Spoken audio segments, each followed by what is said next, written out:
ଢେଙ୍କାନାଳ ଜିଲ୍ଲା କାମାକ୍ଷାନଗର ଅଡିଟୋରିୟମ ଠାରେ ଜିଲ୍ଲା କଂଗ୍ରେସ ସଭାପତି ଛବିରାଜ ବିଶ୍ୱାଳଙ୍କ ନେତୃତ୍ୱରେ ଛାତ୍ର କି ଗୁଞ୍ଜ ଅଭିଯାନ ଅନୁଷ୍ଠିତ ହୋଇଯାଇଛି। ଦେଶର ଶିକ୍ଷା ବ୍ୟବସ୍ଥାରେ ସଂସ୍କାର ଏବଂ ବାରମ୍ବାର ପ୍ରଶ୍ନପତ୍ର ଲିକ୍ ଘଟଣାକୁ ନେଇ କେନ୍ଦ୍ର ସରକାରଙ୍କ ବିରୁଦ୍ଧରେ ଆରପାର ଲଢ଼େଇ ପାଇଁ କଂଗ୍ରେସ ପ୍ରସ୍ତୁତ କରୁଛି ମାଷ୍ଟର ପ୍ଲାନ। ସାରା ଦେଶରେ ଛାତ୍ର ଏବଂ ଯୁବପିଢ଼ିଙ୍କ ସ୍ୱରକୁ ଶାଣିତ କରିବା ପାଇଁ ଅଲ୍ ଇଣ୍ଡିଆ କଂଗ୍ରେସ କମିଟି ପକ୍ଷରୁ ଛାତ୍ର କି ଗୁଞ୍ଜ ଅଭିଯାନ ଆରମ୍ଭ କରାଯାଇଥିବା ବେଳେ ଏହି ଅଭିଯାନର ମୁଖ୍ୟ ଟାର୍ଗେଟରେ ଅଛନ୍ତି କେନ୍ଦ୍ର ଶିକ୍ଷାମନ୍ତ୍ରୀ। କାର୍ଯ୍ୟକ୍ରମଟି ହେଉଛି ଛାତ୍ର କି ଗୁଞ୍ଜ।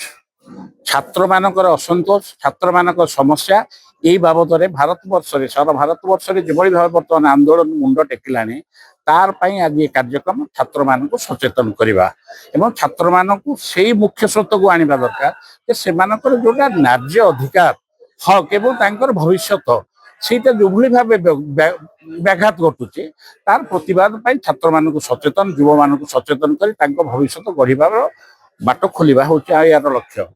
କିନ୍ତୁ ଆପଣମାନେ ତ ସମସ୍ତେ ଜାଣିଛନ୍ତି ଯେ ନିଟ୍ ପେପର ଲିକ୍ ହେଲା। ଗୋଟେ ନିଟ୍ ପେପରରେ ଯୋଉମାନେ ମାନେ ଅତି ବ୍ରିଲିଆଣ୍ଟ ଷ୍ଟୁଡେଣ୍ଟସ୍ ଭଲ ଛାତ୍ରମାନେ 22,79,000 ଛାତ୍ର ନିଟ୍ ପରୀକ୍ଷା ପାଇଁ ପ୍ରସ୍ତୁତ ହେଇଥିଲେ। ପ୍ରସ୍ତୁତ ହେଲା ପରେ ପ୍ରଶ୍ନପତ୍ର ଲିକ୍ ହେଲା। ଇଏ ପ୍ରଥମ ଥର ପ୍ରଶ୍ନପତ୍ର ଲିକ୍ ହେଇନାହିଁ। ଇଏ ପ୍ରଥମ ଥର ପ୍ରଶ୍ନପତ୍ର ଲିକ୍ ହେଇନାହିଁ। କେବଳ ନିଟ୍ର ପ୍ରଶ୍ନପତ୍ର 16 ମସିହାରେ, 19 ମସିହାରେ, 24 ମସିହାରେ, 26 ମସିହାରେ 4 ଥର ନିୟମିତ ଭାବେ ହେଲାଣି ଏବଂ ଏଥିପାଇଁ କେହି ଆକାଉଣ୍ଟେବିଲିଟି ଉତ୍ତରଦାୟୀ କେହି ହଉନାହାନ୍ତି ଏବଂ ଭାରତବର୍ଷର ବର୍ତ୍ତମାନ ସରକାର ୟା ଉପରେ ବି କୌଣସି ପଦକ୍ଷେପ ନେଉନାହାନ୍ତି। ଆପଣ ଦେଖିବେ ଲକ୍ଷ ଲକ୍ଷ ସଂଖ୍ୟାରେ ଦିଲ୍ଲୀରେ ଲକ୍ଷ ଲକ୍ଷ ସଂଖ୍ୟାରେ ପ୍ରତ୍ୟେକ ପ୍ରଦେଶରେ ଶହ ଶହ ସଂଖ୍ୟାରେ ହଜାର ହଜାର ସଂଖ୍ୟାରେ ଏବଂ ଆମର ତ ଓଡ଼ିଶାରେ ସମ୍ବଲପୁରରେ ପ୍ରାୟ 15,000ରୁ ଅଧିକ ଛାତ୍ରମାନଙ୍କୁ ନେଇ ସମାବେଶ କରାଯାଇଥିଲା ଏବଂ ଉଦ୍ଦେଶ୍ୟ ଥିଲା ଯେ ଶିକ୍ଷା ବ୍ୟବସ୍ଥା ଯାହା ଅଛି ଶିକ୍ଷା ବ୍ୟବସ୍ଥାରେ ଯୋଉଭଳି ଚାଲିଛି ତାର ପରିବର୍ତ୍ତନ ଆବଶ୍ୟକ ଅଛି ଏବଂ ଉପଯୁକ୍ତ ଲୋକ ଉପଯୁକ୍ତ ସଂସ୍ଥା ପାଖରେ ପରୀକ୍ଷାର ବ୍ୟବସ୍ଥା ରଖାଯାଉ, ପରୀକ୍ଷା କରିବାର ଦାୟିତ୍ୱ ଦିଆଯାଉ ଏବଂ ଯୋଉମାନଙ୍କ ଉପରେ ଏହାର ଦାୟିତ୍ୱ ଅଛି ତାଙ୍କ ଉପରେ କାର୍ଯ୍ୟାନୁଷ୍ଠାନ ନିଆଯାଉ ଏବଂ ଭବିଷ୍ୟତ ଛାତ୍ର ଯଦି ଦେଶର ଭବିଷ୍ୟତ ଏଇ ଛାତ୍ରମାନେ କାଲି ଦେଶ ଚଳେଇବେ। ତେଣୁ ତାଙ୍କ ପାଇଁ ଯୋଉ ଅବହେଳା ଯୋଉଭଳି ଭାବେ କରାଯାଉଛି ଏବଂ ଓଡ଼ିଶା କଥା ଆପଣ ଦେଖିଥିବେ ଯେ ଓଡ଼ିଶାର ଆମର ପ୍ରଥମ ଶ୍ରେଣୀରୁ ଅଷ୍ଟମ ଶ୍ରେଣୀ ବହି ଭିତରେ ପ୍ରାୟ 1600ରୁ 1700 ତ୍ରୁଟି ଏବଂ ଶିକ୍ଷା ସାଧାରଣତଃ ଆମର ଓଡ଼ିଶାର ସରକାରୀ ପ୍ରେସରେ ଆମ ବହି ଛପା ହୁଏ।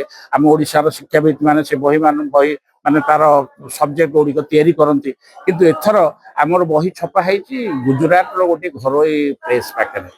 ତେଣୁ ବହିରେ ଯେତିକି ତ୍ରୁଟି ହେଇଛି ଏବଂ ବହି ଭିତର ଏବେ ଆମର ଓଡ଼ିଶାର ଶିକ୍ଷାବିତ ମାନେ ବିଶିଷ୍ଟ ବ୍ୟକ୍ତିମାନେ ଯୋଉଭଳି ଭାବେ ସମୀକ୍ଷା କଲେଣି ଏବଂ ବହି ଖୋଲିକି ଦେଖିଲେଣି କୋଉ ବହିରେ କଣ ଲେଖା। ଆପଣ ଗୋଟିଏ ତ ଉଦାହରଣ ଯେ ନ୍ୟୁଟନକୁ ପାଇଲଟ କରାଗଲା, ଅନ୍ୟ ତ ସବୁ ବହିରେ ଭିନ୍ନ ରଖାଯାଇଛି କିନ୍ତୁ ବିଚାରଧାରା ଗୋଟେ ଭିନ୍ନ ଅଛି। ଗୋଟେ ବିଚାରଧାରା ଭିନ୍ନ ଅଛି ଯୋଉଟାର ସେମାନେ ଏଇ ଓଡ଼ିଶାରେ ପ୍ରଥମ ଥର ପାଇଁ ତାର ଶୁଭ ପକେଇଲେ। ବହିରେ ଯୋଉ ପାଠ୍ୟକ୍ରମ ରହିଛି ପୂର୍ବରୁ ଆପଣମାନେ ପାଠ ପଢିଛନ୍ତି, ଆମେ ପାଠ ପଢିଥିଲେ। ଆମ ପାଠ ପଢିବାରେ ଆମେ ଶିକ୍ଷିତ ହେବା ସାଙ୍ଗରେ ଦେଶ ଗଠନ, ରାଜ୍ୟ ଗଠନ ଏବଂ ନିଜକୁ ଗଠନ କରିବାର ବ୍ୟବସ୍ଥା ଥିଲା। ବର୍ତ୍ତମାନ କିନ୍ତୁ ଗୋଟେ ନିର୍ଦ୍ଦିଷ୍ଟ ଧାରାରେ ସେ ବହି ଯୋଉ ଭଳିଆ ଛପା ଯାଇଛି ପିଲାମାନଙ୍କୁ ଗଢିବାକୁ ଚେଷ୍ଟା କରୁଛନ୍ତି। ତାପରେ ଆଉ ଗୋଟେ ଜିନିଷ ଗୁରୁତ୍ୱପୂର୍ଣ୍ଣ ଜିନିଷ ଆପଣମାନଙ୍କ ପାଖରେ ଅଛି ଯେ ଭାରତ ସରକାରଙ୍କର ଶିକ୍ଷା ବ୍ୟବସ୍ଥା ଅଛି ଘରୋଇକରଣ କରିଦେଲେ। ସମ୍ବଳବାଦୀ ଲୋକମାନେ ଯୋଉମାନଙ୍କର ସକ୍ଷମ ଅଛି ସେମାନେ ବଡ଼ ପ୍ରାଇଭେଟ ସ୍କୁଲରେ ପାଠ ପଢେଇ ବହୁତ ପଇସା ଖର୍ଚ୍ଚ କରି ପ୍ରାଇଭେଟ ସ୍କୁଲରେ ପାଠ ପଢେଇ ତାଙ୍କ ପିଲାକୁ ଶିକ୍ଷିତ କରୁଛନ୍ତି।